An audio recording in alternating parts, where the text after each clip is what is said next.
My name is doctor CRM Rao, motivational speaker, trainer and life coach. నేను వాళ్ళ చెప్పబోయే విషయం ఈ 1CTV ప్రేక్షకులకి, అందరి జనాలకు కూడా చాలా ఉపయోగం.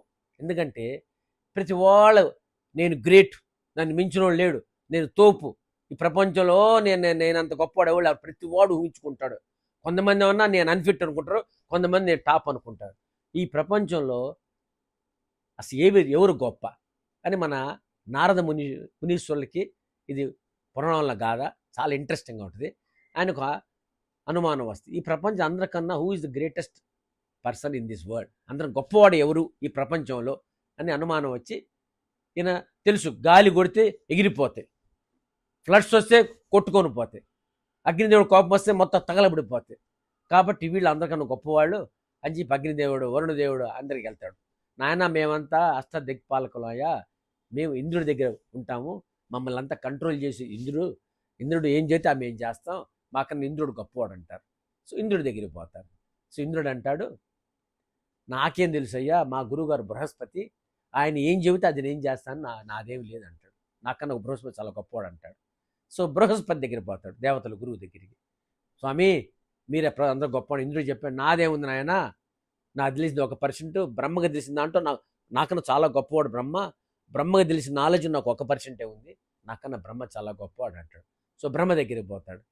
స్వామి తండ్రి నువ్వే అందరిగా ప్రపంచం గొప్పవాడా అంటే బ్రహ్మ అంటే నాదేముంది నాయన, నాకన్నా మా తండ్రి బ్రహ్మదేవుడు తండ్రి ఎవరు, విష్ణుమూర్తి తెలిసిందని నాకేం తెలుసు, నాకన్నా గొప్ప నారాయణ గొప్పవాడు అంటాడు. సో నారాయణ దగ్గరికి వెళ్తాడు. స్వామి విష్ణుమూర్తి మీరే నారాయణ, నువ్వే అందరిగా గొప్ప అంట ప్రపంచంలో అంటే, నాదేముంది నాయన, నేను ఓన్లీ నడిపేవాడిని, నాకన్నా గొప్పవాడు శివుడాజ్ఞ లేని చీమైన గదలని అంటాం, ఆయన లైకారుడు, ఆయన డిసైడ్ చేసే ఫైనల్గా, ఆయన ప్రకారం ప్రపంచం నడుస్తుంటుంది అంటాడు. సో శివుడి దగ్గరికి వస్తాడు. స్వామి అందరికన్నా ప్రపంచం నువ్వే గొప్పవాడు అంటే నేనేమంటా, విష్ణుమూర్తి చెప్పాడయ్యా నువ్వు అంత లైకాడు అని, నీ ఆజ్ఞ చీమైన గదలంట అంటే, నాదేముంది నాయన, నిజమైన భక్తుడు పిలిస్తే నేను బాత్రూంలో ఉన్న లేచి పరిగెత్తా సేవ్ చేయాలి ఆయన్ని, కాబట్టి నిజమైన భక్తుడు నన్ను కంట్రోల్ చేస్తాడు అంటాడు. సార్ నిజమైన భక్తులు ఎవరున్నారంటే, చాలామంది, ఒక పేరు చెప్పండి సార్ అంటాడు. మార్కండేయుడు అంటాడు. సో మార్కండేయుడి దగ్గరికి వెళ్తాడు. అయ్యా ప్రపంచం అందరికన్నా గొప్ప నువ్వేనంటయ్యా, నువ్వు పిలిస్తే శివుడు కూడా లేచి పరిగెత్తుకుని రావాల్సిందేనంట, నువ్వు కంట్రోల్ చేస్తానంటే, నాది కాదు నాయన, ఎవడైతే నిర్మల భక్తి నిస్వార్థ ప్రేమ ఉంటే వాళ్ళ అసలు కంట్రోల్ చేయ, అందరికన్నా గొప్పవాళ్ళు అంటే ఎట్లా ఎక్స్ప్లెయిన్ చేయ స్వామి అంటాడు. నిర్మల భక్తి, ఇప్పుడు భక్తి అంతా మనం చూడండి, స్వామి నాకు 10 లక్షలు నీకు 1 లక్ష కొడతా, నాకు అది నీకు ఇది ఇస్తా, అది భక్తి కాదు, బిజినెస్.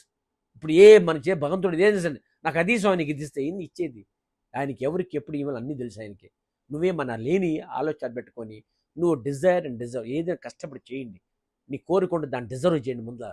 అట్లానే నిర్మల భక్తి నిస్వార్థ ప్రేమ, అది నిస్వార్థ ప్రేమ అంటే ఇప్పుడు ప్రతి ఒక్కటి అది చేసి నువ్వు నాకు చేయలేదేంద్రా, నీకు అది ఇచ్చాను నీకు, నువ్వు అది చేయి అంటే ఎవ్రీథింగ్ ప్రేమ కూడా మనంతా ప్రేమ నిస్వార్థం లేదు, అంత స్వార్థపూర్వకం.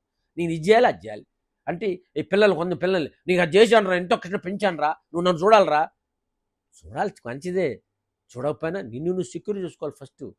పిల్లలు చేయి, వాళ్ళకి పెంచి పెద్ద చేయి, వాళ్ళు న్యూట్రిటివ్ చేసావు, వాళ్ళు చేయాలి రూల్ లేదు. అట్లానే ప్రతి ఒక్కడు సహాయం చేస్తాడు దేవుడు, వాడుతూ ఎమ్మడి ఇంకొత్తూ సహాయం చేపిస్తాడు. సో నిస్వార్థంగా ఉంటే, కాబట్టి నిర్మల భక్తి నిస్వార్థ ప్రేమ, ఈ రెండు ప్రపంచం అన్నిటికన్నా గొప్పవి. మీరు కూడా భక్తి నిర్మలంగా పెట్టుకోండి, ప్రేమ ఏం ఆశించకుండా చేయండి. మన దేవుడు వీళ్ళు చేపని ఇంకొత్తూ మన సహాయం చేస్తాడు. మనం చేసిన మంచి మనల్ని ఎప్పుడు కాపాడుద్ది. ఈ వరల్డ్ ఈజ్ ఎ మిర్రర్, ప్రపంచం అద్దం లాంటిది. నువ్వు నవ్వుతా ప్రేమగా నలుగురు మంచి ఆలోచిస్తే మనకి మంచి జరుగుద్ది, నలుగురు సహాయం చేస్తే మనకి మంచి జరుగుద్ది. ఎప్పుడైనా సరే జీవితంలో God help those who help themselves. ఎవరైనా నలుగురు మంచి ఆలోచించుకుంటా, మంచి ఆలోచనతో మనం మంచి పనులు చేసుకుంటా, మంచి నడవడికతో, మంచి క్యారెక్టర్తో ఉంటామో మనకి మంచి ఎండే ఉంటుంది.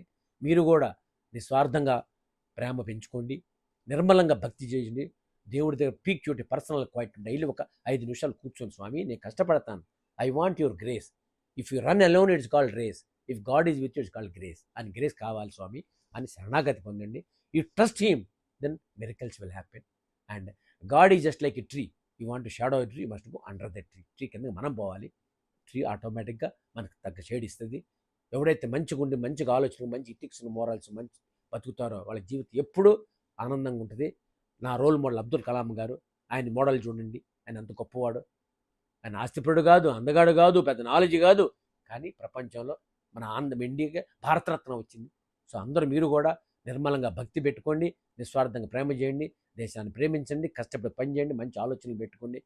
దేవుడు అందరూ చల్లగా చూస్తాడు. మీరు ఆనందంగా ఉండాలి, పైకి ఎదగాలి కోరుకుంటూ సెలవు తీసుకుంటూ థ్యాంక్ యూ వెరీ మచ్.